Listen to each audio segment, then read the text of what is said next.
Jaya plus செய்திகளுக்காக சுகன்யா மனோகரன். செய்திகளை விரிவாக பார்ப்பதற்கு முன்னதாக தலைப்புச் செய்திகளை பார்க்கலாம். வைகாசி மாத அமாவாசையை முன்னிட்டு ராமேஸ்வரம் அக்னி தீர்த்தத்தில் குவிந்த பக்தர்கள் புனித நீராடியும் முன்னோர்கள் நினைவாக திதி கொடுத்தும் வழிபாடு.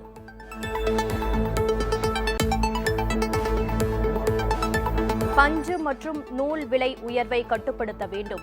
ஈரோடு தொழில் வணிக சங்கங்களின் கூட்டமைப்பினர் கோரிக்கை.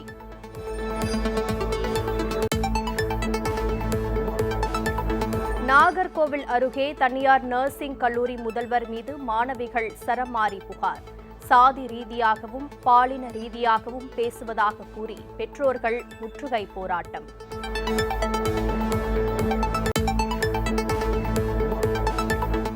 திருப்பதி அருகே சரக்கு வாகனம் மீது லாரி மோதிய விபத்து. 9 பேர் உயிரிழப்பு.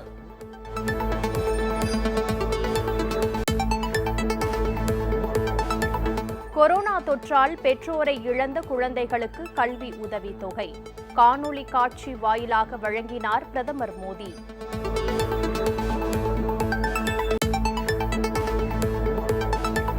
கேரளாவில் கண்டறியப்பட்ட வெஸ்ட் நைல் காய்ச்சல் குறித்து பொதுமக்கள் அச்சப்பட தேவையில்லை. சுகாதாரத்துறை அமைச்சர் வீணா ஜார்ஜ் தகவல்.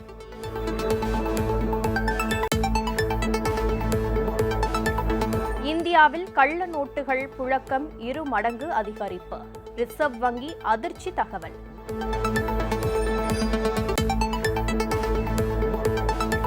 டெக்சாஸ் மாகாணத்தில் பள்ளியில் நடத்தப்பட்ட துப்பாக்கிச்சூடு சம்பவம். உயிரிழந்த குழந்தைகள் மற்றும் ஆசிரியர் நினைவிடங்களுக்கு சென்று அமெரிக்க அதிபர் ஜோ பைடன் அஞ்சலி.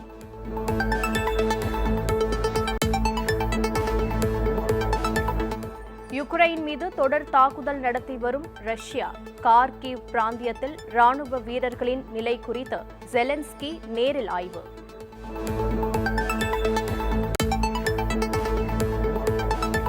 நியூயார்க் நகரில் குத்துச்சண்டை போட்டிக்கு இடையே துப்பாக்கிச்சூடு நடப்பதாக பரவிய வதந்தி.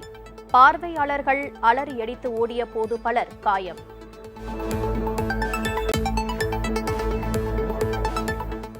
ஆசிய கோப்பை ஹாக்கி போட்டித் தொடரின் சூப்பர் 4 சுற்று. இந்தியா மலேசிய அணிகள் மோதிய ஆட்டம் டிரா.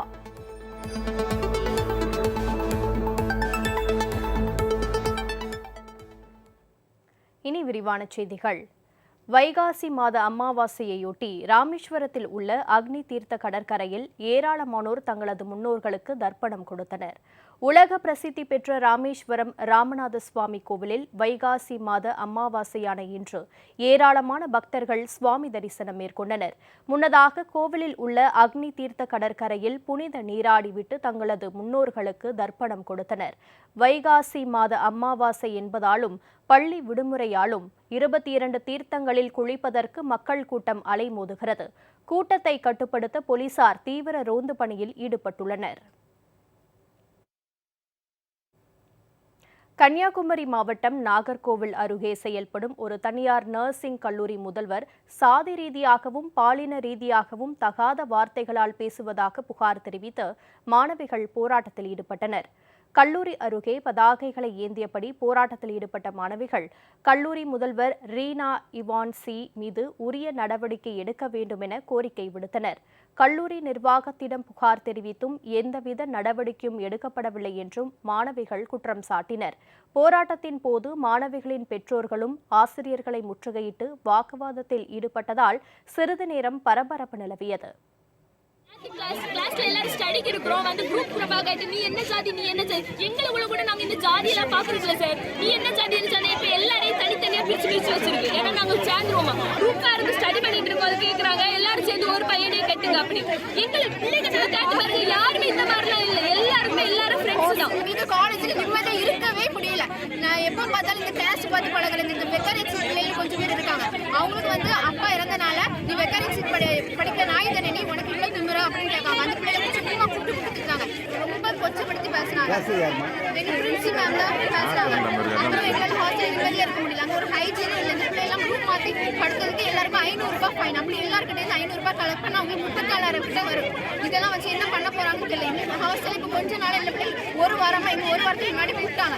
கூப்பிட்டு இருந்து எங்களை வந்து பெஞ்சில் குடிச்சு தூக்க விடுறதுக்கு எஸ்என்இ மணின்னு சொல்லி கொஞ்சம் வாங்குவாங்க. அப்புறம் இப்போ கிளீன் பண்ண வைக்காம ஒரு அடிமை மாதிரி பண்றாங்க. ஆந்திராவில் சிறிய சரக்கு வாகனம் மீது லாரி மோதிய விபத்தில் 9 பேர் உயிரிழந்தனர். ஆந்திர மாநிலம் ஸ்ரீசைலத்தில் இருந்து ரன்சிந்தலா கிராமத்திற்கு சரக்கு வாகனத்தில் 10க்கும் மேற்பட்டோர் சென்று கொண்டிருந்தனர். இன்று அதிகாலை அவர்கள் பயணித்த சரக்கு வாகனம் மீது லாரி மோதியது. இதில் சரக்கு வாகனம் தலைகீழாக கவிழ்ந்து விபத்துக்குள்ளானது. இந்த விபத்தில் சரக்கு வாகனத்தில் பயணித்த 9 பேர் சம்பவ இடத்திலேயே உயிரிழந்தனர். படுகாயமடைந்தவர்கள் மீட்கப்பட்டு மருத்துவமனையில் அனுமதிக்கப்பட்டுள்ளனர். விபத்து தொடர்பாக போலீசார் வழக்கு பதிவு செய்து விசாரணை நடத்தி வருகின்றனர். இந்தியாவில் கொரோனா தொற்றுக்கு மருத்துவமனையில் சிகிச்சை பெறுவோர் எண்ணிக்கை 18,000-ஐ நெருங்கியுள்ளது. நாடு முழுவதும் கடந்த 24 மணி நேரத்தில் 2,706 பேருக்கு புதிதாக கொரோனா தொற்று ஏற்பட்டுள்ளது. இதன் மூலம் கொரோனா பாதிப்பு மொத்த எண்ணிக்கை 4,31,55,749 உயர்ந்துள்ளது. கடந்த 24 மணி நேரத்தில் 25 பேர் வைரஸ் தொற்றுக்கு மரணம் அடைந்துள்ளதாகவும், இதன் மூலம் கொரோனா மொத்த பலி எண்ணிக்கை 5,24,611 அதிகரித்துள்ளதாகவும் மத்திய சுகாதாரத்துறை அமைச்சகம் கூறியுள்ளது. 17,698 பேர் மருத்துவமனைகளில் கொரோனாவுக்கு சிகிச்சை பெற்று வருவதாகவும், இதுவரை 4,26,13,440 பேர் கொரோனா தொற்றிலிருந்து குணமடைந்துள்ளதாகவும், நேற்று ஒரே நாளில் 2,070 பேர் தொற்றிலிருந்து மீண்டுள்ளதாகவும் தெரிவிக்கப்பட்டுள்ளது. இன்று காலை 8 மணி நிலவரப்படி நாடு முழுவதும் 193,31,57,352 டோஸ் கொரோனா தடுப்பூசிகள் போடப்பட்டுள்ளதாக மத்திய சுகாதாரத்துறை கூறியுள்ளது.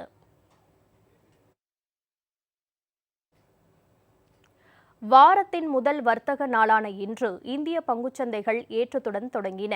மும்பை பங்குச்சந்தை குறியீட்டு எண் சென்செக்ஸ் இன்று காலை வர்த்தகம் தொடங்கிய போது 694 புள்ளிகள் உயர்ந்து 55,578 புள்ளிகளாகவும், தேசிய பங்குச்சந்தை நிப்டி 214 புள்ளிகள் அதிகரித்து 16,566 புள்ளிகளாகவும் இருந்தன. அந்நிய செலாவணி சந்தையில் அமெரிக்க டாலருக்கு நிகரான இந்திய ரூபாயின் மதிப்பு $77.47 இருந்தது. தங்கத்தின் விலை இன்று சவரனுக்கு 80 ரூபாய் அதிகரித்து ஒரு சவரன் 38,280 ரூபாய்க்கு விற்பனையாகிறது. ஆபரண தங்கம் விலை இன்று கிராமுக்கு 10 ரூபாய் அதிகரித்து சவரனுக்கு 80 ரூபாய் உயர்ந்துள்ளது. சென்னையில் 22 கேரட் ஆபரண தங்கம் ஒரு கிராம் 4,785 ரூபாய்க்கும், ஒரு சவரன் 38,280 ரூபாய்க்கும் விற்பனை செய்யப்படுகிறது. 24 கேரட் தங்கம் 8 கிராம் 41,472 ரூபாய்க்கு விற்பனையாகிறது. வெள்ளி ஒரு கிராம் 67 ரூபாய்க்கும், ஒரு கிலோ 67,000 ரூபாய்க்கும் விற்பனை செய்யப்படுகிறது.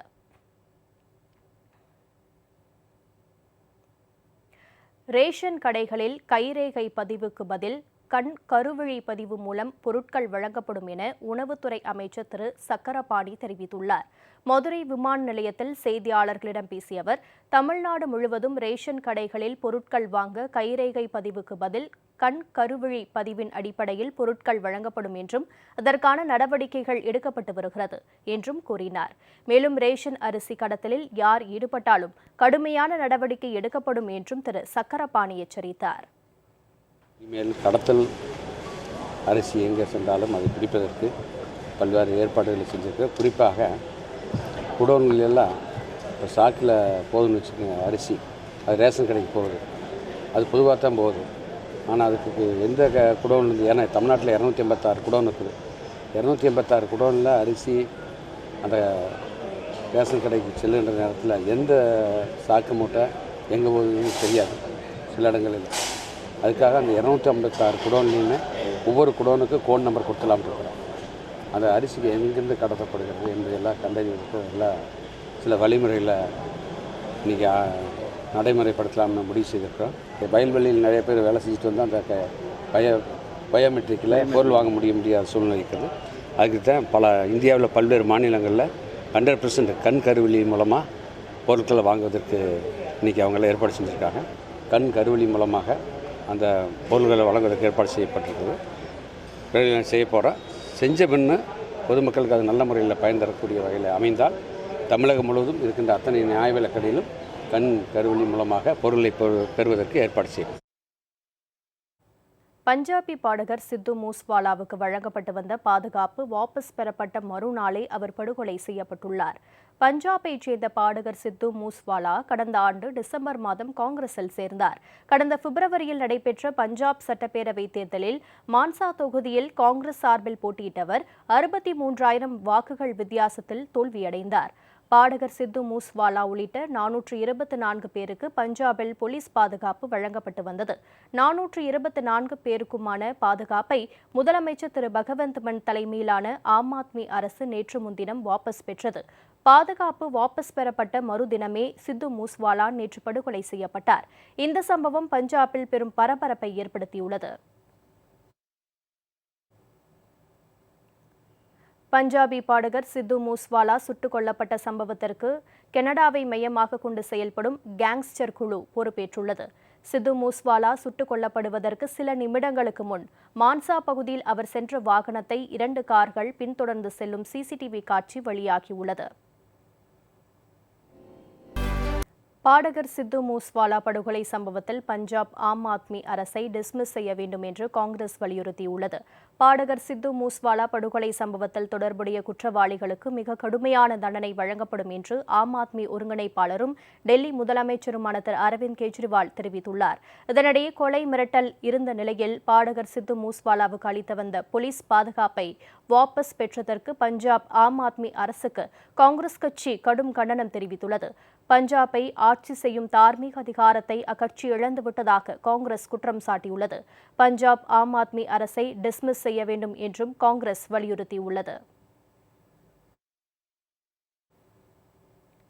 நேபாளத்தில் மாயமான விமானத்தில் பயணம் செய்த 22 பேரில் 14 பேரின் உடல்கள் மீட்கப்பட்டுள்ளன.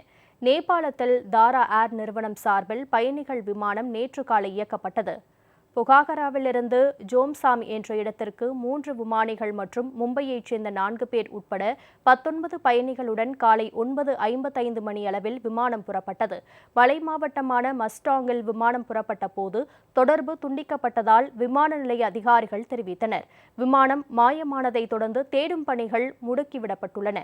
விமானத்தை மீட்கும் பணியில் ராணுவம் மற்றும் தனியார் ஹெலிகாப்டர்கள் ஈடுபடுத்தப்பட்டன. இதனையடுத்து மாயமான விமானம் முஸ்டங் மாகாணம் தசங் 2 என்ற இடத்தில் உள்ள சானோஸ்வர் அருகே மலைப்பகுதியில் விபத்துக்குள்ளானது கண்டுபிடிக்கப்பட்டது. விமானத்தின் சிதைந்த பாகங்கள் மலைப்பகுதியில் கண்டுபிடிக்கப்பட்டுள்ள நிலையில் மீட்பு பணியில் அந்நாட்டு ராணுவம் ஈடுபட்டுள்ளது. இந்த நிலையில் விமானத்தில் பயணம் செய்த 22 பேரில் 14 பேரின் உடல்கள் மீட்கப்பட்டுள்ளன.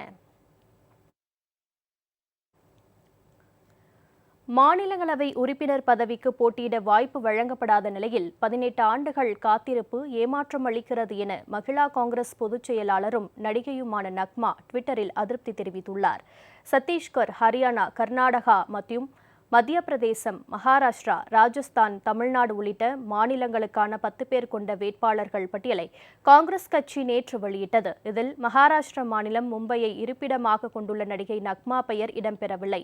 அவருக்கு பதிலாக இம்ரான் பிரதீக்கரியை வேட்பாளராக நிறுத்தப்பட்டுள்ளார். இதனால் நக்மா கடும் அதிருப்தியில் இருப்பதாக தகவல் வெளியானது. இதனை தனது ட்விட்டர் பக்கத்தில் வெளிப்படுத்தியுள்ள அவர், காங்கிரஸ் கட்சியில் இணைந்த போது மாநிலங்களவை வாய்ப்பு வழங்கப்படும் என காங்கிரஸ் தலைவர் சோனியா காந்தி உறுதி அளித்ததாகவும், ஆனால் 18 ஆண்டுகள் ஆகியும் தனக்கு வாய்ப்பு வழங்கப்படவில்லை எனவும் தனது அதிருப்தியை தெரிவித்துள்ளார். மேலும் மாநிலங்களவை பதவிக்கு தனக்கு தகுதி இல்லையா என கேள்வி எழுப்பியுள்ள நக்மா, மாநிலங்களவை வேட்பாளராக அறிவிக்கப்பட்டுள்ள இம்ரானை விட தான் தகுதி குறைந்தவரா என பதிவிட்டுள்ளார். இதனிடையே அவர் பாஜகவில் இணையப் போவதாகவும் வதந்திகள் உலா வருகின்றன. பஞ்சு மற்றும் நூல் விலை உயர்வை கட்டுப்படுத்த வேண்டும் என ஈரோடு மாவட்ட அனைத்து தொழில் வணிக சங்கங்களின் கூட்டமைப்பினர் கோரிக்கை விடுத்துள்ளனர். ஈரோடு மாவட்ட அனைத்து தொழில் வணிக சங்கங்களின் கூட்டமைப்பின் 23வது பொதுக்குழு மற்றும் புதிய நிர்வாகிகள் பதவியேற்பு விழா நேற்று நடைபெற்றது. இந்த கூட்டத்தில் பஞ்சு மற்றும் நூல் விலை உயர்வை கட்டுப்படுத்த வேண்டும், பஞ்சு மற்றும் நூல் ஏற்றுமதிக்கு தடை விதிக்க வேண்டும், பஞ்சினை அத்தியாவசிய பட்டியலில் சேர்க்க வேண்டும் என்பன உள்ளிட்ட கோரிக்கைகள் தீர்மானம் தீர்மானங்களாக நிறைவேற்றப்பட்டன. மேலும் பிற மாநிலங்களில் இருந்து இறக்குமதி செய்யப்படும் மஞ்சள் உள்ளிட்ட 30 வகையான பொருட்கள் மீதான 1% செஸ் வரியை ரத்து செய்ய வேண்டும். சொத்து வரியை 10% முதல் 25% மிகாமல் உயர்த்த வேண்டும் எனவும் வணிகர்கள் வலியுறுத்தினர். விலை உயர்வை கண்டித்து மத்திய அரசு உடனடியாக ஏற்றுமதியை செய்வதை தடை செய்ய வேண்டும் என்ற ஒரு கோரிக்கை வைத்துள்ளோம். ஏனென்றால் இந்த தொழில் மிகவும் நலிந்துள்ளது. அது மட்டும் இல்லாமல் மாநில அரசும் வலியுறுத்த வேண்டும் என்ற இந்த கோரிக்கையை வைக்கிறோம். இப்பொழுது தற்போது இந்த பொதுக்குழு கூட்டத்தில் ஏற்பட்ட இன்னொரு தீர்மானம் என்னவென்றால், சொத்து வரி அதிகமாக உயர்த்தப்படுகிறது. அது எல்லா மக்களையும் பாதிக்கின்ற காரணத்தால் இப்பொழுது நகராட்சிகள் அந்த சொத்து வரியை குறைக்க வேண்டும் என்றும் கேட்கிறோம். தமிழகத்தின் சிறந்த ஆன்மீக சுற்றுலா தலமாக விளங்கக்கூடிய திருச்செந்தூருக்கு சென்னையில் இருந்து நேரடி ரயிலை இயக்க வேண்டும் என பொதுமக்கள் கோரிக்கை விடுத்துள்ளனர். சென்னையில் இருந்து திருச்செந்தூருக்கு செந்தூர் எக்ஸ்பிரஸ் என்ற பெயரில் ஒரு ரயில் மட்டுமே இயக்கப்படுவதாகவும், இந்த ரயில் சிதம்பரம், கும்பகோணம் உள்ளிட்ட பகுதிகளுக்கு சென்று வருவதால் பயண நேரம் அதிகரிப்பதாகவும் தெரிவித்துள்ள பொதுமக்கள், சென்னையிலிருந்து திருச்செந்தூருக்கு நேரடி வழித்தடத்தில் கூடுதலாக ரயில் இயக்க வேண்டும் என்றும் கோரிக்கை விடுத்துள்ளனர். பார்க்கலாம் சொல்லி எல்லாம் ஃபேமிலியோடு வந்திருக்கோம். ஸோ நேற்று ஈவினிங் ஒரு 5 o'clock இருக்கும் ட்ரெயின். ஸோ அங்கேருந்து கிளம்பி நாங்கள் விடிகால 8 o'clock வந்துருச்சு. ஸோ ட்ரெயின் எங்கேயோ சுற்றி வந்து லாஸ்ட்டாக 12 மணி தான் திருச்சியே வந்துச்சு. ஒரு 9 to 12 hours ஆகிடுச்சு எனக்கு ரீச் ஆகிறதுக்கு. ஸோ இன்றைக்கி மட்டும் நான் இப்போ 9 o'clock இப்போ 7 o'clock ஏறேன்னா எனக்கு 10:30 மணி தான் போய் ஜாயின் பண்ணுறாங்க சென்னையில். ஸோ சுற்றி போகிறதுனால எங்களுக்கு போய் ரீச் ஆகிடும் ரொம்ப லேட் ஆகிடுது சார். திருநெல்வேலி இப்போ இங்கேருந்து திருநெல்வேலிக்கு போகிறதுக்குள்ளேயே 4 ஸ்டாப் நிற்குது, 5 ஸ்டாப் நிற்குது. ஸோ டேரெக்டாக திருநெல்வேலின்னா பிரச்சனை கிடையாது. ஸோ ஒவ்வொரு ட்ரெயினாக போயிட்டுருக்கு. ஸோ அட்லீஸ்ட் ஒரு ட்ரெயினாச்சும் இன்க்ரீஸ் பண்ணலாம். ஒரே ட்ரெயின் தான் இருக்குது. இப்போ திருச்செந்தூர் நம்ம வரணும்னா ஒரே ட்ரெயின் தான். இந்த ட்ரெயின் விட்டாச்சும் வேறு ட்ரெயின் கிடையாது. நீங்கள் பஸ்ஸில் தான் போகணும். ஸோ பஸ்ஸில் போனோன்னா நமக்கு காஸ்ட்டு கூட சார். நம்ம ஆம் பஸ்ஸில் போச்சுன்னா நமக்கு காஸ்ட் எக்ஸஸ் ஆகும் சார். ஸோ அது மட்டும் கொஞ்சம் பார்த்து பண்ண சொல்லுங்கள் சார்.